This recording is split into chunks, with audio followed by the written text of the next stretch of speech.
Welcome to Adam SA's Media Arts March. I'm Hal Bruce, and I'll be taking you through today's session focusing on Australian curriculum. I had hoped that I would be chatting to you about the new Australian curriculum and what that's looking like.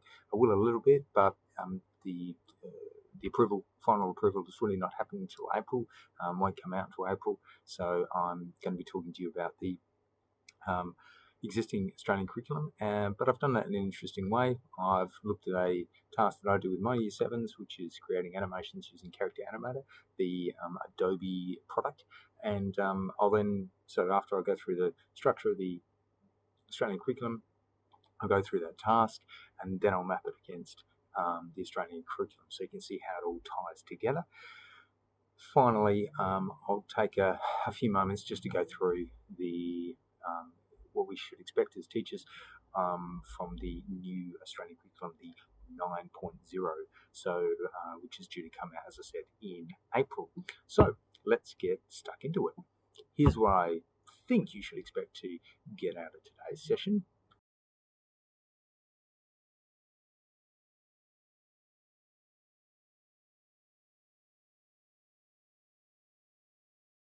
So what is the Australian curriculum? If you're an experienced teacher, you might like to skip to about 4 minutes 30 of this video, as I'll go through the Australian curriculum now. This is the current setup in a nutshell of how the bands and content descriptions and elaborations and achievement standards are set up in the Australian curriculum, but there's other things to consider like the cross-curriculum priorities and general capabilities. All right, a very good way to look at this might be to jump across to the website. This is the Australian Curriculum website for the current curriculum. We can see here that all the subject areas, just like the arts, are indicated. Jumping into media arts, and here we're going to choose the band Years 7s and 8s. Of course, all the other bands are there that we can see, but these are the year levels we are going to look at today. Here we have the band description in media arts for the Year 7s and 8s, and this basically will indicate what the students are expected to learn across or engage with across those 2 years of learning. If we then can open up the content descriptors, this gives us a little bit more information as well. So here we can see the experiment with the organisation of ideas to structure the stories through media conventions and genres to create points of view in images, sound and text is our first content descriptor as such, and it gives us a further elaboration of what the students could be doing in the classroom, such as creating multiple representations of the same person, place or concept in different media and for different intentions. These content descriptors clearly indicating what the students will do in the classroom, and the elaborations are giving us ways in which or how they may do this in the classroom, how they may engage with this learning. Here we also have some indicators to the general capabilities, such as critical creative thinking. We also have here literacy and ITC capabilities as well. So it indicates how these elaborations connect to those general capabilities. We can jump across to the general capabilities. While I won't spend much time here, it's good to know where to find them, so you can go and have a watch of some of those videos there, or have a look at some of the actual general capabilities here. We can see we've got a number of them, and please go have a look at those. And we have the cross-curriculum priorities as well, and of course we have those 3 priorities: Aboriginal and Torres Strait Islander histories and culture, Asia and Australia's engagement with Asia, and finally sustainability, all of which we want to address in all our subject areas across all the curricula. And that's a very, very brief overview of the Australian curriculum on the Australian curriculum website. By all means, go and investigate more if you need to. So let's start talking about the Character Animator animation project that I get my Year 7s to do. As you can see, the project objective is to design and create a short animation about an emotion to help build your skills in animation and to create a wonderful animation that we can share. We basically take them through a step-by-step process, the students, and that's what I want to take you through, what we do with the students in terms of setting them up for their animation journey and making sure that they have a great experience in doing this animation for the first time. Together, we actually have a look at some final products that might have been done in the past, and if it's your first time, there's actually some final products that you can easily create from Character Animator, because they have a lot of pre-made puppets there that you can use. But we have a look at some of the animations that have been done in the past, and I'll share a couple with you right now.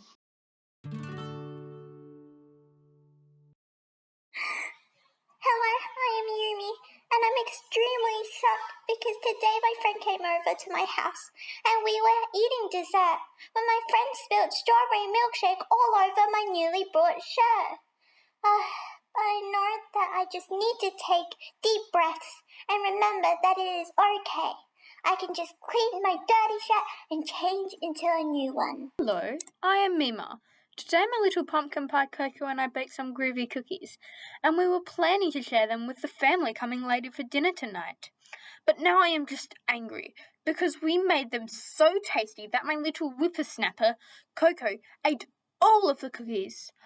I guess if we made more it's okay, since we'll get to spend more time together. Hi, I'm John, but my grandkids call me Granddad. Today I'm feeling afraid because it's almost 11 a.m. and that's when the Girl Scouts usually come to my door. I'm afraid of the Girl Scouts because they look like geese, and I'm scared of geese. But today I will face my fears and talk to them instead of asking my wife to do it. Few moments later.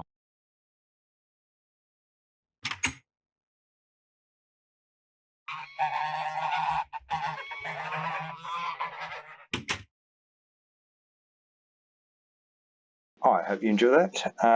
The next thing I want to just talk about is the students' folio of evidence. As we have a look at this folio of evidence, it's just essentially a PowerPoint, but we ask them to build and develop their understandings of pre-existing animated characters, and we give them an example here of Gru from the Despicable Me movies that show a certain character personality or type, and how their structure and shape feeds into that characterization and feeds into the story as well and supports the story.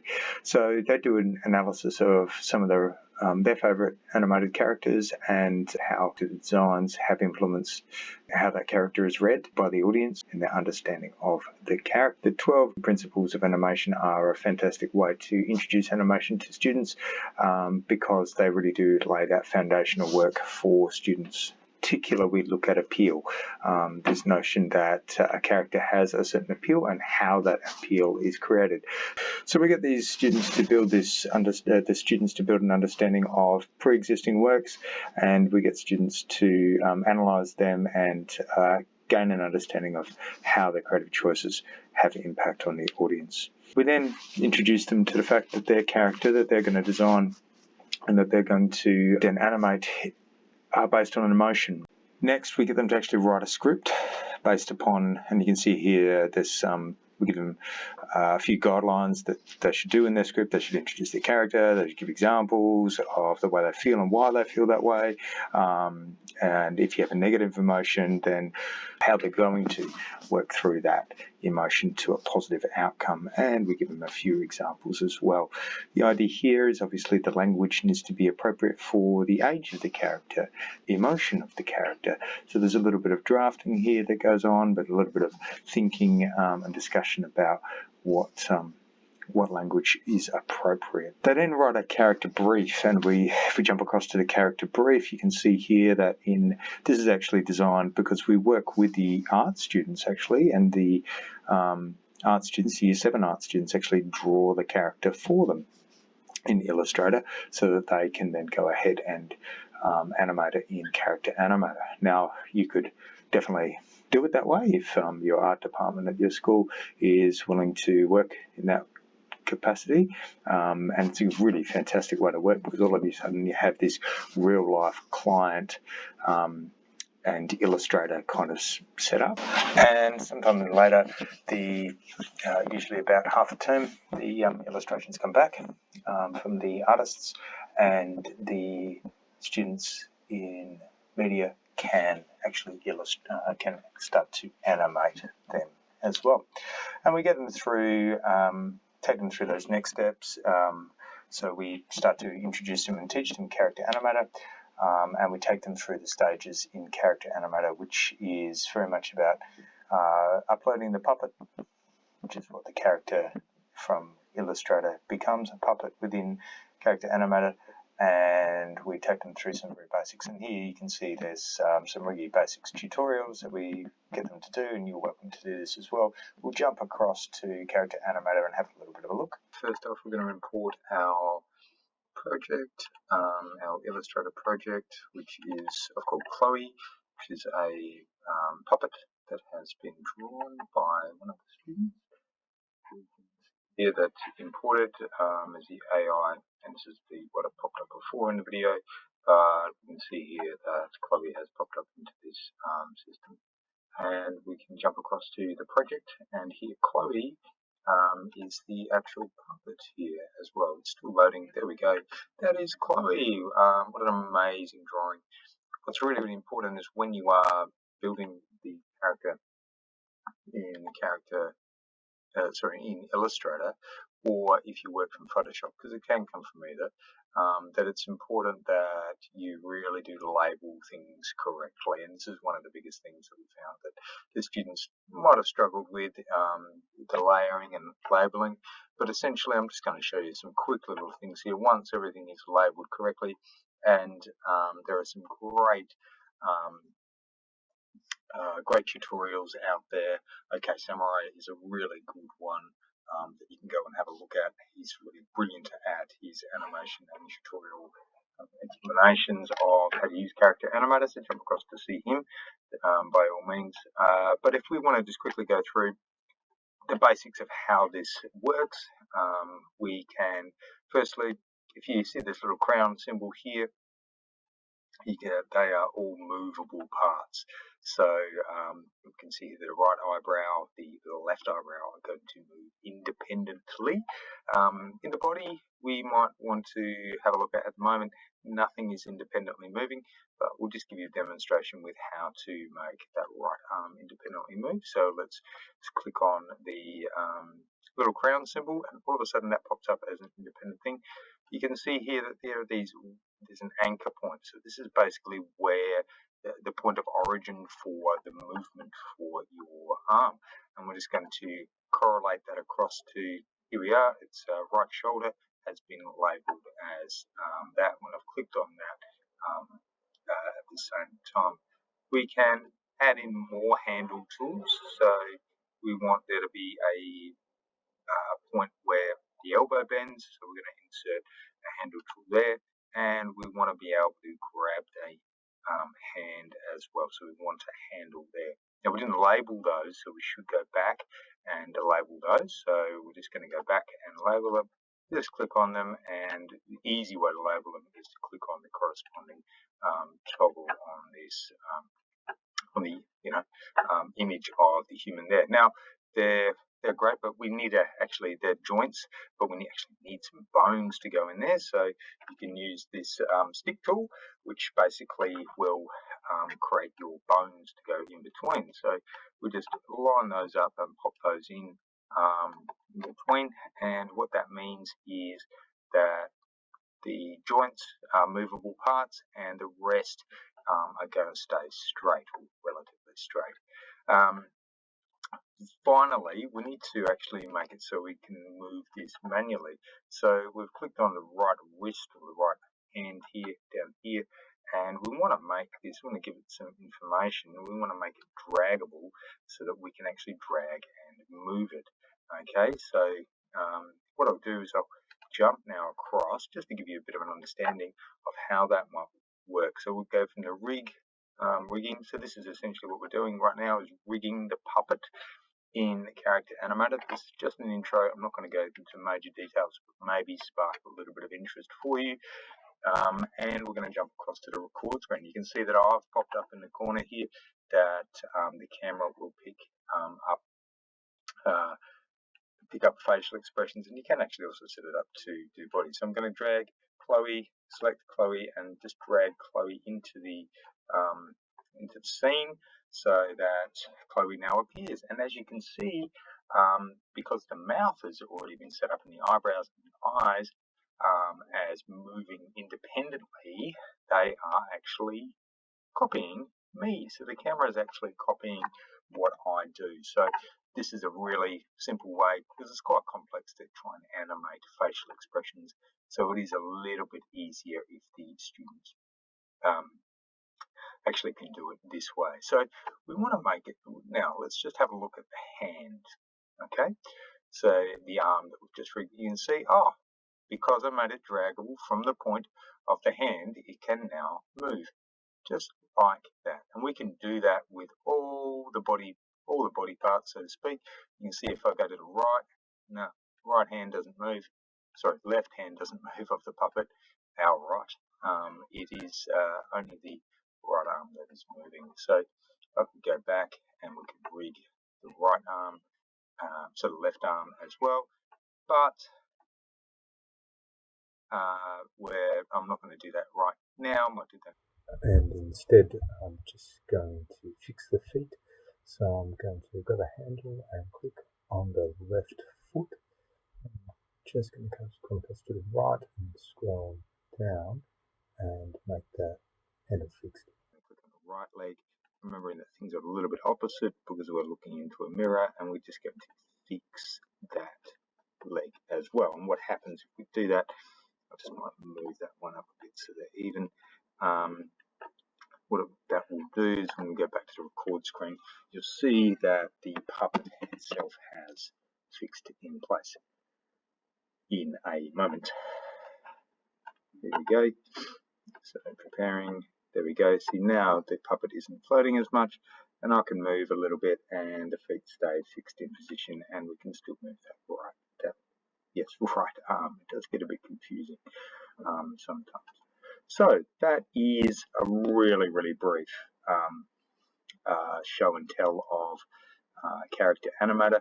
But essentially, once they've fully rigged that puppet, they do a recording, they put that audio in to the recording and straight into this program, and the mouth will actually match to the audio rather than the visual as it is at the moment with the camera on. And essentially, once they've animated that character, they can then add a background in, either in this or in Premiere Pro, or they can add in other animated aspects to the image. Let's just jump back to where we're up to. Once they have started to play around with the rigging of the character in Character Animator and they've started to get the basics in place, we do encourage them to go and find their scripts again and just do a little tweak to them, update them if they need to, if they feel they need to, and then try and find the actor that best suits their character. So they start to understand that it may not be mum or dad, but it also may not be their best friend either. But this kind of simulates the real world where they actually need the right voice to go with the character. Animating the mouth is a little bit tricky in Character Animator, so we actually don't get them to create the mouth for the character, but rather we download that. And okay, Samurai is a really great resource for getting puppets and also puppet parts. And once you've actually got everything rigged, your mouth is in, the script is there, then you start to animate the body and how that works. And then once that's all done, we drop it into Premiere Pro, do some slight other adjustments to it there. Now we can actually start to look at how does this simple little project of animating a character and Character Animator actually tie into the Australian Curriculum 8.4. So how can we link this actually with the Australian curriculum? certainly in the planning process, I can tell you that we did not come up with the idea and then try and actually link it with the Australian curriculum. We did it the other way around. But I think it's useful to actually go, well, here's the project, here's what we've come up with, here's the product. How did we, working backwards, how does that actually tie into the Australian curriculum 8.4? So just looking at the band, so the year 7 and 8 band in the media arts, students, what are they expected to engage with or learn in the across those 2 years? So we had obviously making and responding components of the tasks. So the journaling or folio work is very much about responding to the works, and certainly there is a response right at the end in their folio where they actually reflect on their own work, an analysis of others, and personal work in the folio. And what aspects, are we looking at that hitting? Well, in the bands, it's building the understanding of intent, character, points of view, conventions in media, and building on understandings of sound and movement and lighting and technologies, examining ways in which the audience makes meaning, very much so, especially looking at the Disney principles and appeal and how that actually influences an audience's understanding of a character. They explore the meaning and interpretation. So how do they interpret these characters that they love, once they do their own analysis of them in that folio? And they're drawing on maybe not media arts from different times, although some do, but certainly from a range of cultures across the class, quite often looking at Japanese animation as well. In the making components, so the creating of the animations and sharing of those animations with a live audience, is that they're considering the social influences, representation in media, especially around their emotion. They evaluate how to establish behaviours or conventions in media artworks. They engage with this, especially around appeal, maintain safety in the use of technologies. That's sort of something we always talk about, especially when they're referencing other people's artworks, and develop ethical practice around that, building on their understanding from previous bands of their roles as an artist, absolutely, and expanding those understandings of how that relationship between audience and artist is developed, and also artist and client is developed. These are the ones we really didn't hit on at all in this task. We do that in other areas of the coursework. So, all right, so next let's look at the content descriptors. So we just had a look at the bands, so what the students are expected to learn in that in those year levels. But now what they'll do, and how we're actually hitting those aspects of the Australian curriculum. So here's the first content descriptor. So students will experiment with the organisation of ideas to structure story through media conventions and genre to create points of view in images, sound and text. So firstly, the organisation of ideas to structure stories. Well, definitely by getting them to write their own script, but also watching and analysing other people's stories helps them to structure their own story, and we give them some guidelines in how to structure that story, but also creating the character brief helps them to structure and refine that structure. The media conventions that they're looking at, certainly understanding the media conventions through the analysis of other characters, but then applying them to their own certainly does have an impact on their experimentation with those media conventions, but also the development of understanding of those media conventions. And on top of that, building, the understanding of genre of animation and how the character's appeal is put forward, but then the points of view of someone with a certain emotion. So those emotions and character types might influence an audience's empathy and understanding of the character, but then also as they apply that to the image, but also the vocal recording of the script at the end, that certainly does challenge or get them to experiment with their understanding of the genre, the effect of the emotion on the images, sound and text. Next is a content descriptor of developing media representation to show familiar or shared social, cultural values and beliefs, including those of Aboriginal and Torres Strait Islander people. Now, the latter part of that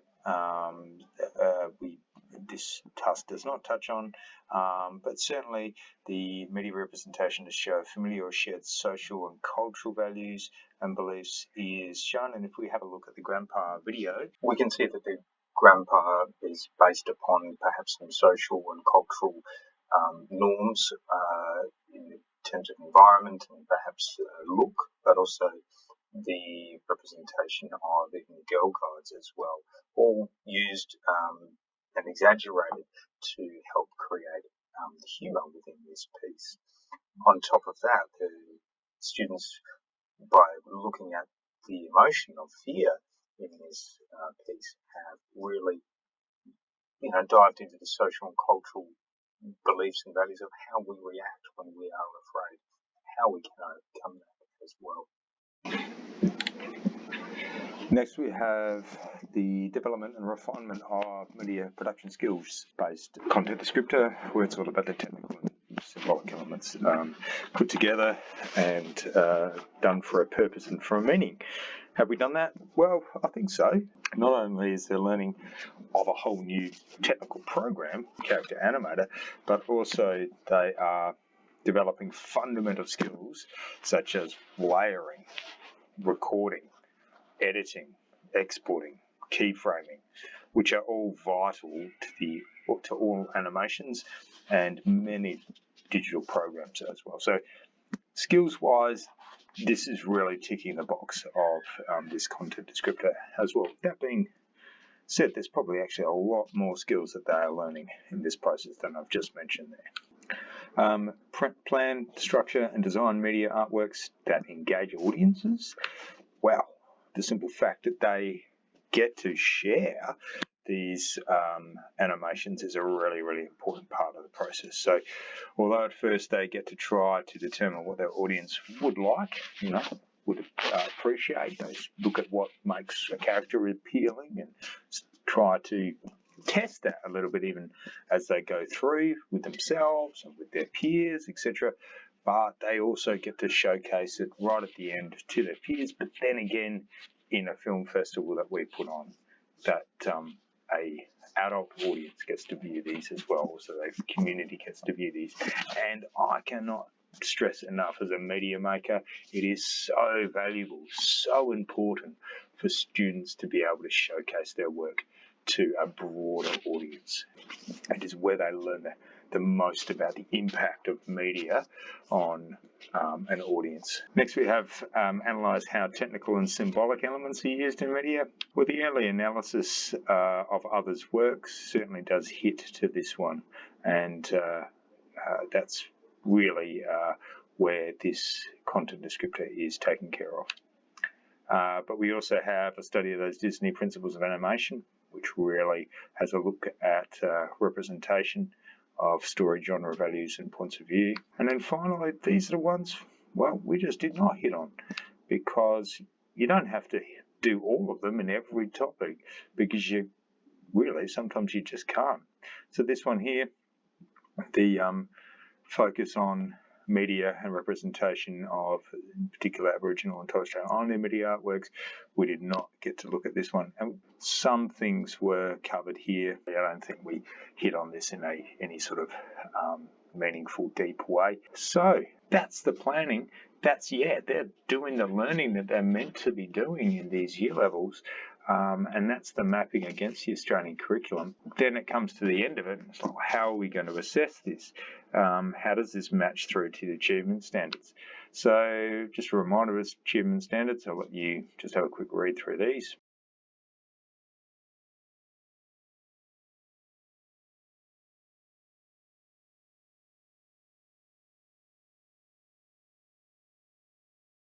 As you're reading through them, I can assure you can kind of go, well, hang on, these achievement standards, well, it's pretty hard to for students at the year 7 level to really understand and know exactly what they mean. So something we do is we actually break it up a little bit and we create a rubric and work from a rubric. And we break it into language that we think the girls or boys can deal with. So we then try and map that back against the achievement standards. Now, of course, you can choose not to do this. You could use the achievement standard language and spend the time to unpack that a little bit with your class, because I think that's important if you're working at a Year 7 level in particular, or any year level really, but making sure that they do understand why they're going for that. But we know where these things map to, and we would use a different rubric if it was if we were trying to map to some other things, because we don't hit all these achievement standards in this task as well. So firstly, we've got the first one and second one. So we have really maps to the review section of the so it's sort of reflection on personal and others' creative ideas and processes. Really, we're looking at here about the representations through analysis and identification, and also the evaluation of others' works and their own works. Just the bottom two, so the use of genre and media conventions and shape and symbolic elements for media specific purpose and meaning, and also to collaborate with others in design and production process, so that collaborative process or creative process as part of that. So really, we see that. So we break up the practical application into two areas because we think that's important to understand. It's the technical side of things, which kind of sits to the fifth achievement standard there, the use of genre media to shape technical and symbolic elements. Also, there's technical elements that also might apply to the creative process, but in particular, we're interested in that collaboration in design and production process. So collaborating with the illustrator, the actors, and then finally, and we very much encouraging them at a Year 7 level to try and use the right language and terminology. So there you go. That's how it maps to the achievement standards. That's how we map it to the achievement standards. You might do it differently, and that's entirely up to you. But it's important that you do take the time to map it to the achievement standards. You know what you're really trying to mark where. So that really does bring us to the end of our exploration of Character Animator, of that process. And look, I hope you got something out of that. If it's just, might have sparked your interest and maybe you could do that in your classroom, that's fantastic. If it's helped you to maybe reaffirm some of your thinkings around how you map against the Australian curriculum, awesome.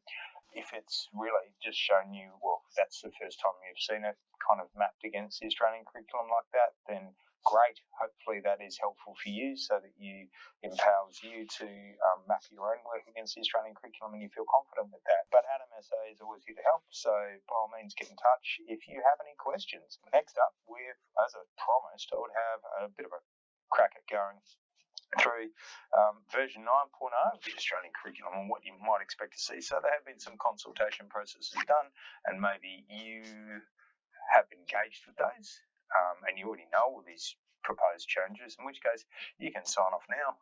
Thank you very much for being attentive and joining me on this journey. Look forward to seeing you at the next Adam SA event.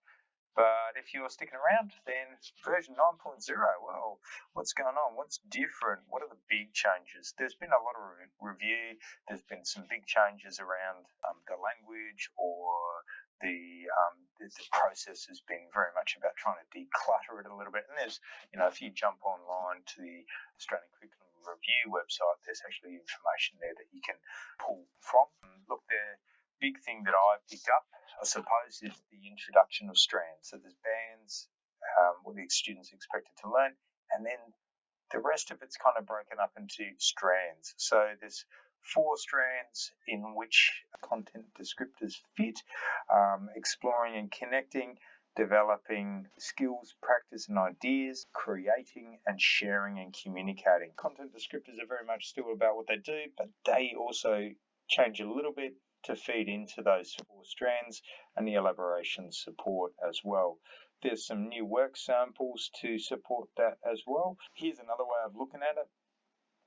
So across the arts, You can see that the big orange band is there's creating, developing skills, practice and ideas, sharing and communicating and exploring and connecting. Looking at the curriculum review, the overall aim is to improve the F to 10, Foundation to Year 10 Australian curriculum, refining, realigning and decluttering the content and the curriculum within its existing structure.